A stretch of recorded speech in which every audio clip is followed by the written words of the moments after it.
Congratulations to the Lakers. They won the franchise's 17th championship. Certainly the strangest one for both the team and the four-time champion LeBron James. And not because of how they won. On Sunday night, they showed that they're simply a better team than the Miami Heat. And I'm not going to take anything away from the Heat. As I've told you, they're all heart. Love watching them play this year, not just in the bubble, but the makeup of that team, starting from Pat Riley to Eric Spoelstra to Jimmy Butler. But LeBron and AD were simply too much. And the bubble added a whole different element here. And maybe it's hindsight, but there was not a normal season, but if there was a normal season, the Lakers might have actually had an easier time when you come to think of it, because they would have had fans. There would have been a home court advantage there. And I know other teams would have had the same. The Clippers probably would have faced the Lakers. They would have had home court advantage, and maybe they wouldn't have blown a 3-1 lead. But spending 3 months in Orlando presented all kinds of new challenges. You had social activism that was in there. The Lakers handled everything and played one of their best games in the playoffs last night, and they get the ultimate celebration. They get to go home, and congratulations on an extremely well-earned NBA championship. Here is LeBron James after the title saying what fuels him. Personally, thinking I had something to prove fuels me, and it fueled me over these last year and a half since my injury. It fueled me because no matter what I've done in my career up to this point, there's still a little rumblings of doubt or, comparing me to, the history of the game and has he done this, has he done that? So having that in my head, having that in my mind, saying to myself, why not still have something to prove? I think it fuels me.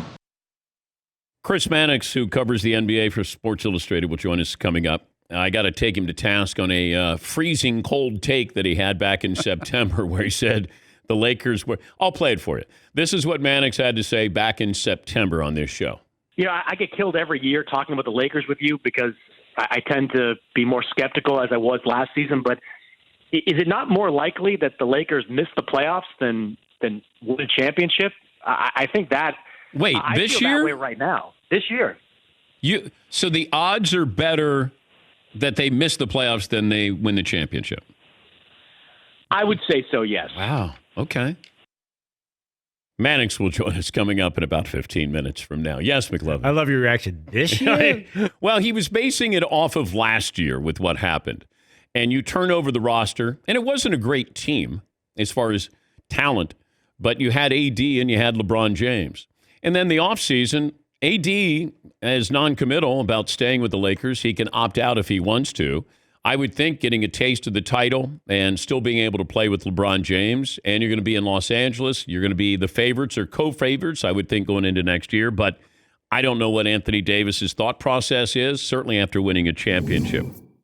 Since everyone's obsessed with next, why wait for the confetti to fall? Who do you got next year, the Lakers or the field? And I guess that's only a question if you assume Anthony Davis is coming back. But I was saying before the show, I think they're a stronger favorite next year than they are this year because the competition, all the superstars are spread out a little bit. Well, I don't know what's going to happen in Milwaukee. If they bring in Chris Paul, if they do something there that helps them. And I think they're one player away of certainly representing the East. 76ers with Doc Rivers, not quite sure. Toronto is going to reload. Maybe they'll get more out of Pascal Siakam than they did in the bubble. Out west with the Clippers, what did they do? Denver is going to be a force. Portland, if they're healthy, is going to be a force. Houston, we don't know. If you said Lakers or the field, I'd probably take the field right now because I'm not quite sure what's going to happen with Anthony Davis. And, there's a lot of credit that should be spread around with the Lakers. I start with LeBron because you know how I feel about LeBron. AD came in, and I think he realized what it takes to be a big-time basketball player. It's one thing to put up stats in New Orleans. It's another thing when you're on the big stage, you're with the Lakers, you're playing for a championship, you understand what that championship means to that city and what it means to what your legacy is going to be. You won a championship, and he was one of the better players on the floor. At times, he was the best player on the floor. They're bench player, role players. At times, you weren't quite sure. Caldwell Pope played well. Rajon Rondo played well at times. Dwight Howard. They just had a sprinkling in there that was just enough. I can't say enough about the Miami Heat and Jimmy Butler. in how he brought out the best in his teammates. And you saw that. I mean, they at least got the Lakers' attention winning those 2 games. And Jimmy Butler, and I was curious just how much of a force Jimmy Butler was. And people thought I was crazy 2 games ago when I said, Jimmy Butler's not going to win the MVP, but I hope people consider him, put in consideration for him to win the MVP. It's only happened once with my beloved Jerry West winning the MVP when the Lakers lost to the Celtics.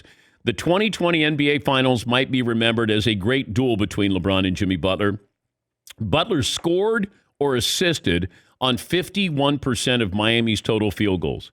LeBron scored or assisted on 50% of the Lakers' total. Also consider this about LeBron James.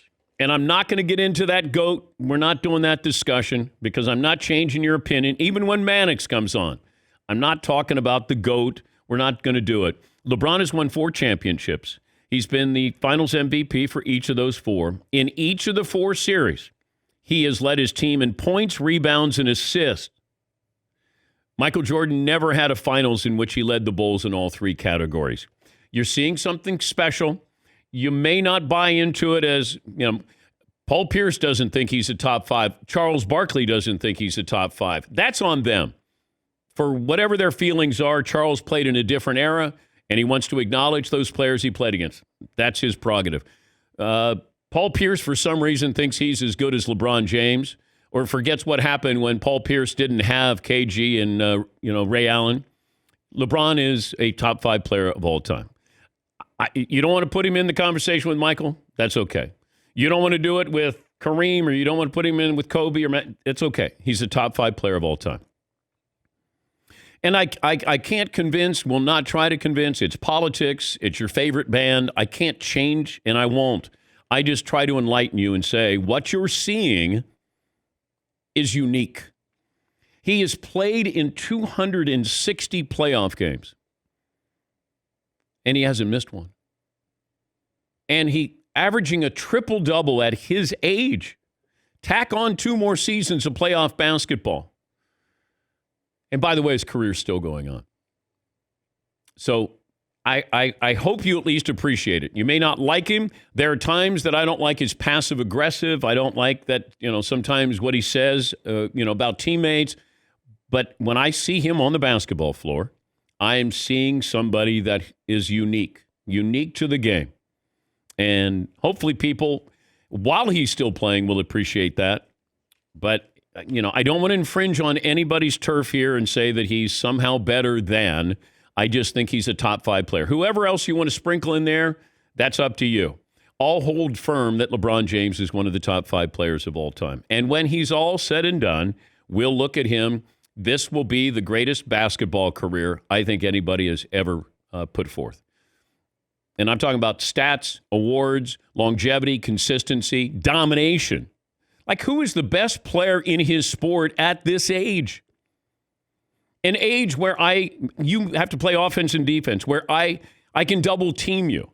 I had to laugh when Jay Williams, and Jay's not the only guy, but the former Duke player said that LeBron should have taken the shot the other night when he threw it out to Danny Green. Why is it when Jordan makes a pass to Steve Kerr, John Paxson, and they make the shot, it's a great pass?